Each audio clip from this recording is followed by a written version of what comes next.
আল্লাহ নবী দিন দুনিয়া বাদশা হাবিবুল্লাহ জনাবে মুহাম্মদ রাসূলুল্লাহ নবী আমার একদিন রাস্তা দিয়ে যেতে লেগেছে। এমন সময় আল্লাহ নবীর কানে একটা সালামের আওয়াজ আসলো, আসসালাতু আসসালামু আলাইকা ইয়া রাসূলুল্লাহ হাবিবাল্লাহ। আল্লাহ নবী ঘুরে দেখলেন এদিক সেদিক কোথায় কাউকে দেখতে পাই না। দূরে এক জায়গায় কিছু যেন একটা বাঁধা রয়েছে, লড়ছে মনে হয়। আল্লাহ নবী আগিয়ে আগিয়ে গেল। নবী আমার দেখতে লেগেছে একটা হরিণীর গলায় দড়ি দিয়ে বাঁধা রয়েছে, শিকল দিয়ে বন্দী করা রয়েছে, বাঁধা রয়েছে। আল্লাহ নবী যখন ওই দিকে যেতে লেগেছে, ওই হরিণীটা আল্লাহ নবীকে সালাম দিতে লেগেছে। এই যুবকেরা তরুণীরা আমার সৃষ্টিকর্তা আমার মুহাম্মদ রাসূলকে সমস্ত মখলুকাতের নবী করেছে, তাই সমস্ত মখলুকাতের ভাষা আল্লাহ পাক আমার নবীকে বুঝার তৌফিক দিয়েছিলেন।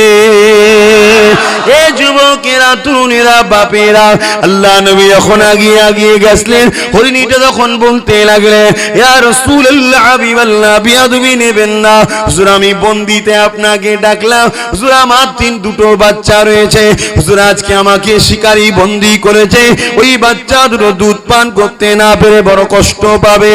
ইয়া রাসূলুল্লাহ হাবিবাল্লাহ আপনি যদি আমাকে খুলে দেন, আমি বাচ্চা দুটোকে দুধ পান করিয়ে এখনই চলে আসব।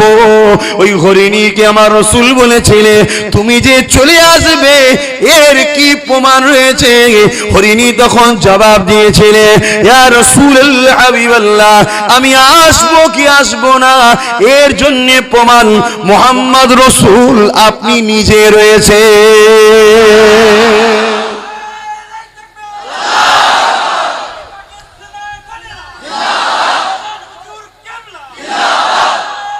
আল্লাহু আকবার। এ থেকে কয়েকটা শিক্ষার বিষয়। এক হলো রাসূল যে ভবিষ্যৎ সম্বন্ধে জানে, একটা হরিণও সাক্ষী দিচ্ছে, ঠিক না বেটি? যে আমি আসবো কি আসবো না তো আপনি জানেন। রাসূল হরিণটাকে ছেড়ে দিল, দিয়ে সেখানে দাঁড়িয়ে রইল। শুনুন, শিকারী তো সেখানে নাই, নবী যদি চলে যেত শিকারী জানতে পারতো কে করেছে, মিটে যেত। কিন্তু না, এটা বেইনসাফি করা হতো, মানুষের উপর জুলুম করা হতো, তাই সেখানে দাঁড়িয়ে রয়ে গেল। শিকারী শিকার করে আরো শিকার করে আসছে, এসে হরিণটাকে দেখতে পাইনি, শিকলটা দড়িটা পড়ে আছে। আমার রাসূলকে জিজ্ঞেস করছে এ মুহাম্মদ, এখানে একটা হরিণ বাঁধা ছিল, তুমি কি দেখেছো? সে আমার রাসূলকে মানে না, তখন সে গায়ের ইসলাম। আল্লাহ রাসূল বলছে হ্যাঁ বাবা দেখেছি, সে তার বাচ্চাকে দুধ পান করিয়ে চলে আসবে, আমার কাছে অনুরোধ করেছে, আমি তাই ছেড়ে দিয়েছি। সে তখন অবাক হয়ে গেছে, হরিণ কখন আপনার সঙ্গে কথা বলতে পারে? স্বাভাবিক। কিন্তু তিনি তো সমস্ত মখলুকের নবী, আর সে তো আমার রাসূলকে নবী বলে তখন মানে না। নবীদের যে গায়েবী, নবীদের যে আল্লাহ স্পেশাল পাওয়ার দিয়ে পাঠায় সৃষ্টিকর্তার পক্ষ থেকে, তিনারা পথ প্রদর্শক মেসেঞ্জার আউটার হয়ে আসে, তিনাদের স্পেশাল ক্ষমতা লাগে।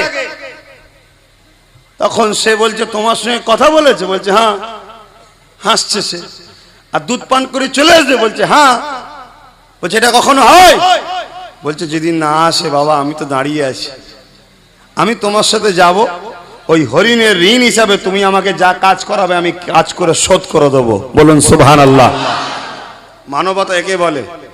আর আল্লাহ পাক ভাই কারো সুন্দর চেহারা দেখে না, আল্লাহ দেখে এইটা কার দিলে কি আছে। দেখ, দেখতে বিচ্ছিরি, বাহ্যিক ভালো নয়, প্যান্ট শার্ট পরে ঘুরছে, কিন্তু এই জায়গাটাই হয়তো হযরত আলীর জন্য মহব্বত, হযরত হাসান হোসেনের জন্য মহব্বত, হযরত সিদ্দিক আকবরের মহব্বত, হযরত আবু বকর সিদ্দিক ফুরফুরাবির মহব্বত, খাজা গরিবের নওয়াজের মহব্বত। আল্লাহ রাসূল বলছেন যারা ওলিদেরকে ভালোবাসে তাদের অন্তরটা পবিত্র, আল্লাহ তাই ওলিদের মহব্বতকে রাখে। জোরে বলুন সুবহানাল্লাহ। আল্লাহ নবী আরো জানিয়ে দিলেন আমার উম্মত উম্মতিরা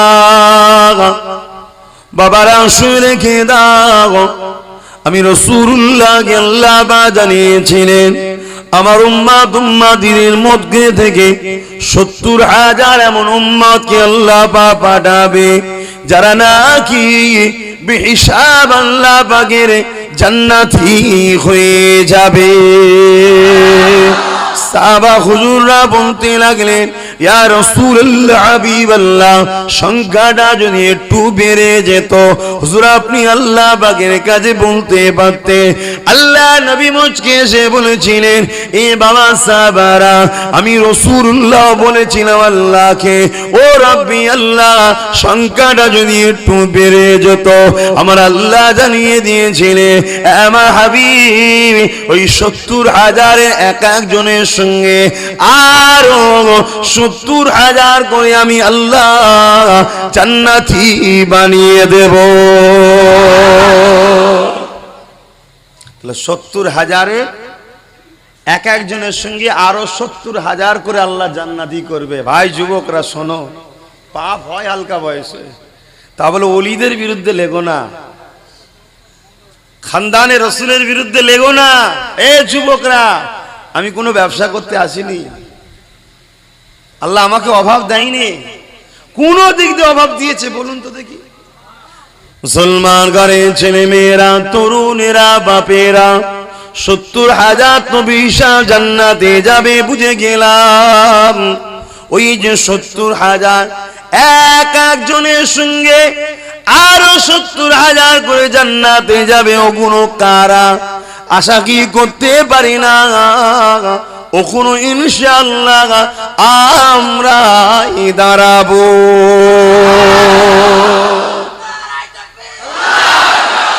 আশা রাখা যেতে পারে, আশা করা যেতে পারে না, পারে না? একটা না একটা ওলিদের সাথী যারা হবে, আলেমে হাক্কানীদের সাথী যারা হবে, তারাও জান্নাতে যাবে। জোরে বলুন সুবহানাল্লাহ। এ যুবকেরা, তরুণেরা, ভালো সোহবতে থাকলে কি হয় আল্লাহ নবী জানিয়ে দিলেন, কাল কিয়ামতের ময়দানে আল্লাহর জান্নাতে বেহিসাব 3 দল আগে যাবে। কটা দল বলবেন? নাম্বার 1 আলেমরা বেহিসাব জান্নাতে যাবে। নাম্বার 2 হলো শহীদানরা, যারা আল্লাহর দ্বীনকে কায়েম করতে গিয়ে, হককে কায়েম করতে গিয়ে, নাকের বিরোধী লড়াই করতে গিয়ে নিজেদের জানকে কুরবান করে দিয়েছে। এদেরকে আল্লাহ পাক বেহিসাব জান্নাতি বানাবে। আর এক শ্রেণী হলো যারা আলেমদের ঘরে মুহাব্বত করে, ভালোবাসে, পিয়ার করে, তারা দেখো আল্লাহ পাক বেহিসাব জান্নাতি দেবে। অর্থাৎ যখন তুলাবা ছাত্র থাকবে, আলেমরা পড়াশোনা করে না আপনাদের এলাকায়, লোক দেখবেন বাড়িতে রাখে যে এই বাচ্চাটার খাওয়া দাওয়া সব ফ্রি, আমি খাওয়াবো, পড়াবো, খাইয়ে খাইয়ে তাকে আলেম তৈরি করছে। ওই লোকটাও কিয়ামতের দিন বেহিসাব জান্নাতে যাবে। জোরে বলুন সুবহানাল্লাহ। 3 জনের মধ্যে জান্নাতের দরজায় গড়াই যে ঝগড়া হবে, ঝগড়া বলতে আমাদের মতো ঝগড়া নয় ভাই, মানে রেসারেসি হবে। এ বলবে আমি যাব, ও বলবে আমি যাব, ও বলে আমি যাব, আগে যাব। 3টা তো আগে যাবে বেহিসাব জানি, 3 জনের মধ্যে কে আগে যাবে? কাটাকাটি শুরু হয়েছে। আল্লাহর ফেরেশতারা বলবে কি হলো? আদম সন্তান তো সব জায়গায় গিয়েই ফিতনা। কি হলো? না আমি আগে জান্নাত যাব। কেন? না আমি আলেমদের মুখে ওয়াজ শুনেছি, ফুরফুরার আব্বাস সিদ্দিকী ওয়াজ করেছিল, শুনেছি। আমি আম মানুষ, আমাদের গ্রামের 2টো বাচ্চাকে খাইয়ে খাইয়ে, জায়গিরি নিয়ে তাকে খাইয়ে খাইয়ে পড়াশোনা করে হাফেজ আলেমে হাক্কানি বানিয়েছিলাম। যারা এই কাজ করে তারা আগে জান্নাত যাবে, তা আমরা যাব। ফেরেশতারা বলবে তোমরা যার কাছ থেকে শিখেছো সে কে হয়? বলবে আমাদের উস্তাদ হয়। উস্তাদের দরজা আগে না ছাত্রর? তখন বলবে উস্তাদের। তাহলে তোমাদের আগে আলেমরা যাবে। বলুন সুবহানাল্লাহ। সাইডে দাঁড়াও, দাঁড়িয়ে গেল। এবারে শহীদরা বলবে আমরা আগে যাব। কেন? না আলেমরা বলেছে আল্লাহর রাস্তায় জান দিলে শহীদ হয়, তাই আমরা আগে জান্নাতে যাব। তা তোমরা যার কাছ থেকে শুনে শিখেছো সে তোমার উস্তাদ না তোমরা তাদের উস্তাদ? বলছে আমাদের উস্তাদ আলেমরা। তা উস্তাদ তো আগে থাকবে, ছাত্র তো পিছনে থাকবে। বলছে হ্যাঁ, তাহলে আলেমরা আগে যাবে। তো সর্বপ্রথম জান্নাতের দরজা আল্লাহ আলেমদের ঘরে দেবে। জোরে বলুন সুবহানাল্লাহ। কিন্তু তাদের সোহবতে থেকে লাভ আছে না? নাই। আল্লাহ নবী দিন দুনিয়া বাদশা হাবিবুল্লাহ জানিয়ে দিলেন, এ দুনিয়া মানুষেরা কাল কিয়ামতের ময়দানে একজন হাফেজে হাক্কানি, একজন আলেমে হাক্কানি আল্লাহ পাকের দরবারে সুপারিশ করার সহযোগিতা পাবে। আল্লাহ পাককে বলতে লাগবে, ও রব্বি আল্লাহ পাক, ওই বান্দাটা, ওই বান্দিটা আমাদেরকে মহব্বত করেছিল, পেয়ার করেছিল, আমাদেরকে সহযোগিতা করেছিল, আমাদের পাশে দাঁড়িয়েছিল, আজকে দিনে ওরা আমাদের সাথে জান্নাতে যাবে, এই আশা আমরা রাখি। আল্লাহ নবী জানিয়ে দিলে আলেমে হাফেজে হাক্কানি দিগরকে আল্লাহ পাক মহব্বত করে, তাদের দোয়াকে কবুল করে নিয়ে আমার আল্লাহ পাক তাদের সাথী দিগকে জান্নাতি বানিয়ে দেবে। এই যুবকেরা, আল্লাহ নবী জানিয়ে দিলেন জান্নাতীরা জান্নাতে চলে যাবে, জাহান্নামীরা জাহান্নামে চলে যাবে। এ যুবক তরুণরা মন দিয়ে শোনো গো ভাই, দুনিয়ায় চলতে গেলে গাড়ি লাগে, বাড়ি লাগে, শখ সাদ আছে, হ্যাঁ শখ সাদ পূরণ করুন, কিন্তু হারামে ইনকামে নয়, জুলুম করে, অন্যায় করে, দাগাবাজি করে, গরিবকে লুটে মিথ্যা মামলা দিয়ে নয়, আল্লাহকে খুশি করে করুন। আল্লাহ পাক রেজেক দাদা আল্লাহ পাককে চেয়ে বলো, তুমি দুনিয়ার লোভের জন্য খানদানে রাসূলের বিরোধী করে আখিরাতকে বরবাদ করে দিও না গো। এ যুবকেরা তরুণেরা, কাল কিয়ামতের ময়দানে জান্নাতীরা জান্নাতে চলে যাবে, জাহান্নামীরা জাহান্নামে চলে যাবে। একদল লোক আল্লাহ পাকের আরশে আজিমের নিচে রয়ে যাবে। ফেরেশতারা জিজ্ঞাসা করতে লাগবে, তোমাদের কি হিসাব নিকাশ হয়নি? ওই সময় তারা বলতে লাগবে, হ্যাঁ আমাদের হিসাব নিকাশ হয়ে গেছে। কোন জায়গা তোমাদের ঠিকানা হয়েছে? ওই সময় তারা বলতে লাগবে, আল্লাহ পাকের দয়াতে আমাদেরকে আল্লাহ পাক জান্নাতি ঘোষণা করেছে।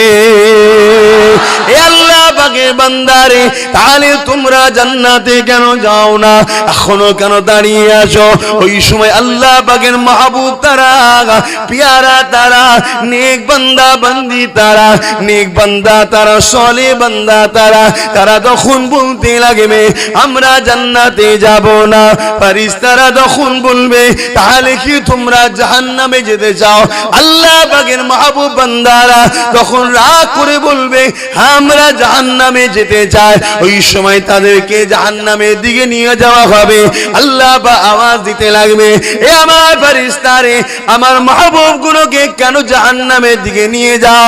ওদের অন্তরে যে আমার প্রেমের আগুন জ্বলছে, ওই আগুনে আমার জাহান্নাম ঠান্ডা হয়ে যাবে।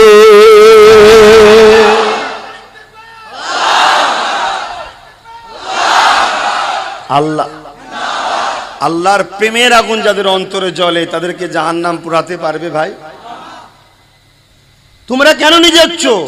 ওদেরকে জিজ্ঞাসা করেছো কেন ওরা জান্নাত যেতে চাইলো না? ফেরেশতারা বলবে, না আল্লাহ জিজ্ঞাসা করে জিজ্ঞেস করো। জিজ্ঞেস করবে, আপনারা জান্নাত যেতে চাইছেন না কেন? তখন তারা বলবে, আমার আল্লাহ রসুল বলেছিলেন যে যাকে দুনিয়ায় ভালোবাসবে সে তার সঙ্গে জান্নাতে যাবে। দুনিয়ায় প্রচুর লোক আমাদেরকে ভালোবাসতো, তাদের মধ্যে থেকে অনেকে তো জাহান্নামী হয়ে গেছে। রসুল তো মিথ্যা বলে না? মিথ্যা বলে? যতক্ষণ না তাদের ঘরে আমাদের সাথে জান্নাত দেওয়া হচ্ছে আমরা যাব না। জোরে বলুন সুবহানাল্লাহ। আজ আমরা মুজাদ্দিদ জামানকে ভালোবাসি, তার মুখের দিকে চেয়ে, তার পাঁচ হুজুরের মুখের দিকে চা, বাপ চাচাদের আমাদেরকেও ভালোবাসছেন। এ ভালোবাসা আব্বাস সিদ্দিকীর জন্য নয়, এ ভালোবাসা জামানার মুজাদ্দিদ আবু বকরের জন্য। এ ভালোবাসা আমার জন্য নয়, এ ভালোবাসা খোদ মুহাম্মদ রসুলের জন্য। জোরে বলুন সুবহানাল্লাহ। এ ভালোবাসাটা কি বৃথা হবে মনে হয়? ইনশাআল্লাহ আল্লাহ আপনাদের ঘরে পরিবর্তনের রাস্তা দেখিয়ে, তওবা করিয়ে, গুনাহ মাফ করিয়ে নাজাত দিয়ে দেবে। বলুন ইনশাআল্লাহ।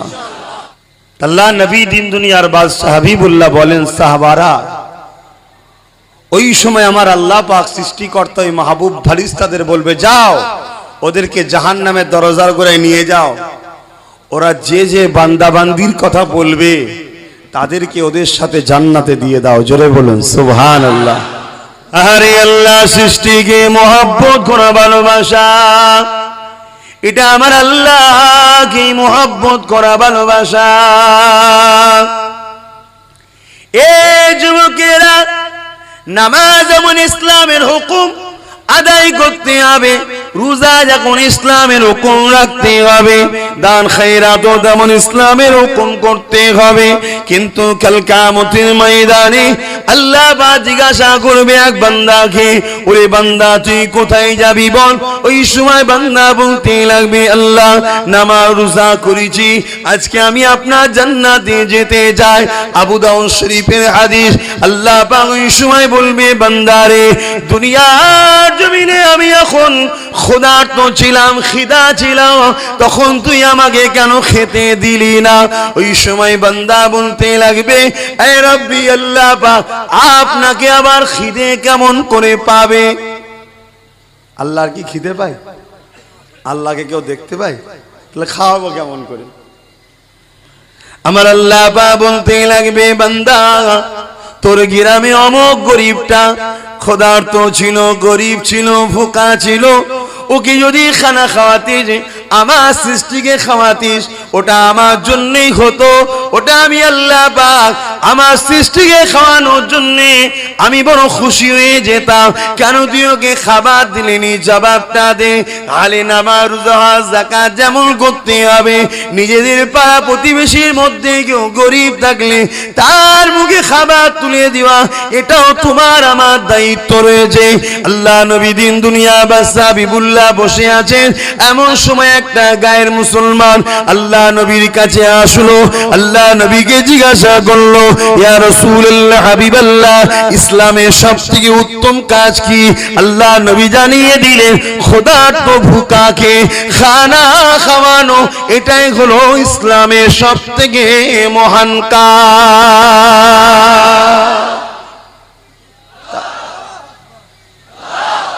তাহলে বলুন, আমরা গরিবকে দেখি, গরিবের কথা ভাবি, ইসলামের সবথেকে মহান কাজ হলো ক্ষুধার্ত মানুষকে খানা খাওয়ানো।